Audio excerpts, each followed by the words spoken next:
Sorry, I got an allergy pill and I'm getting dry mouth here. Thank you, David.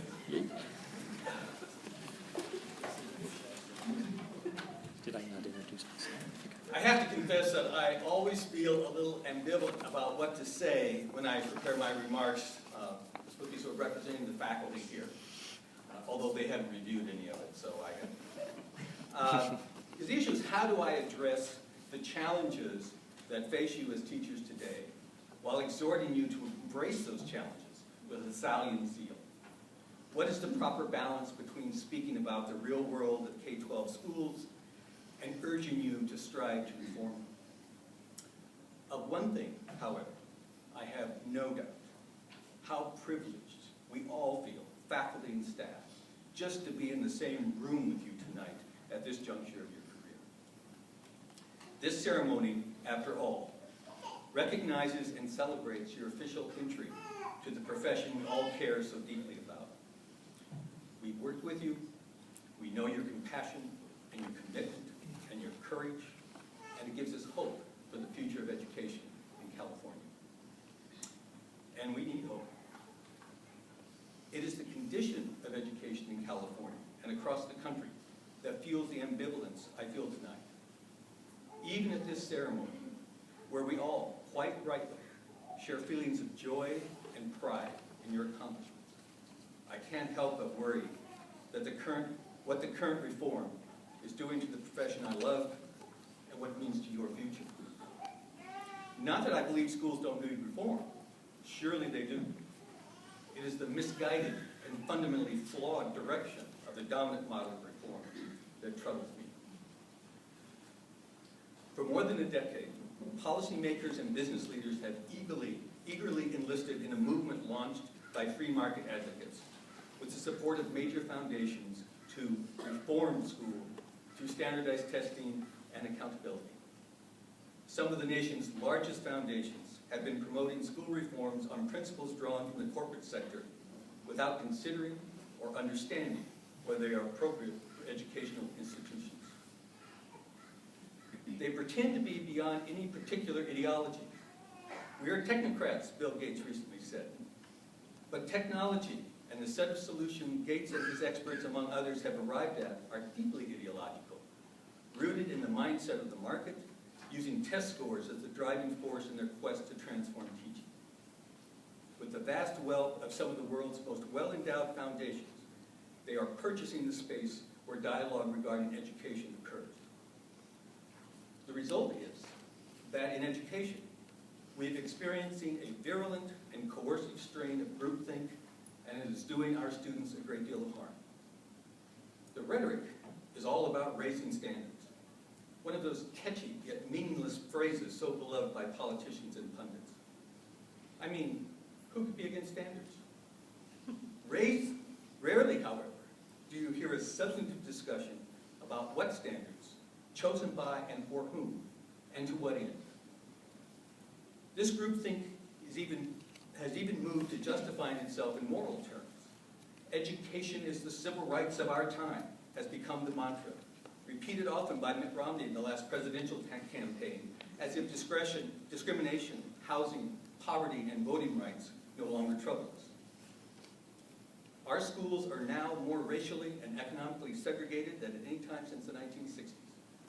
Low-performing schools, by any measure, almost always serve high-poverty populations, and that has not changed since the onset of the testing and accountability panacea. Furthermore, there is an increasing pressure not to express arguments against this groupthink, especially within the public schools, where teacher evaluations are increasingly based on whether the teacher succeeds at embracing so-called data-driven practices mandated from above. Administrators' careers advance or not, depending on the need for rising test scores. Whatever the raising standards rhetoric, with both the Bush administration's No Child Left Behind and the Obama administration's Race to the Top, testing has become a central preoccupation in schools.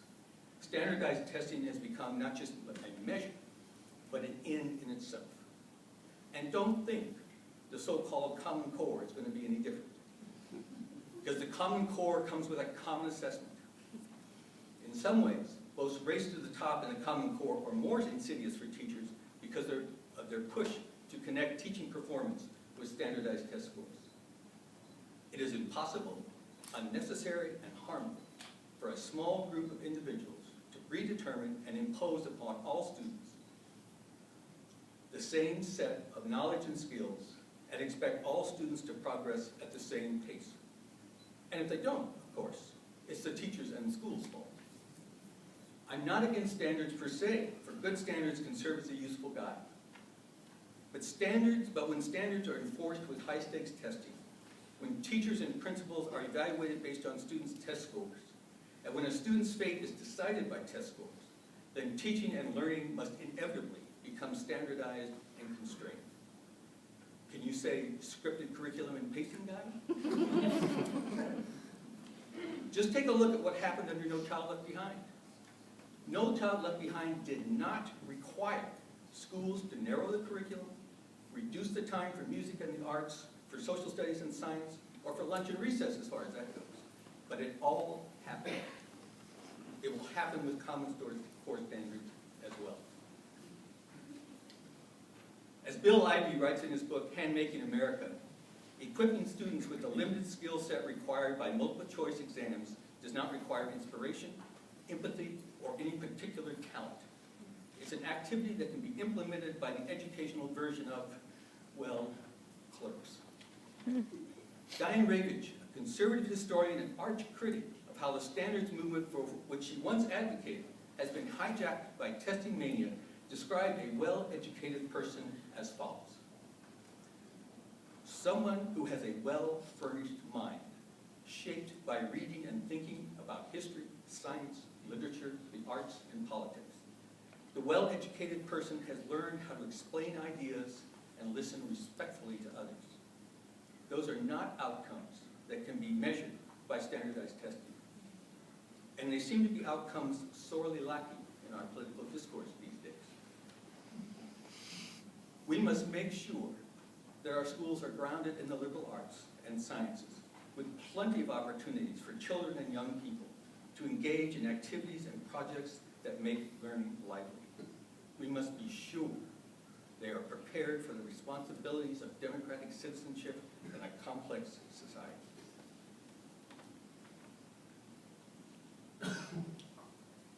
There is no evidence that the Common Core will develop well-educated persons any more effectively than No Child Left Behind. Let me repeat that. There is no evidence. It stems from an ideological belief system and set of values.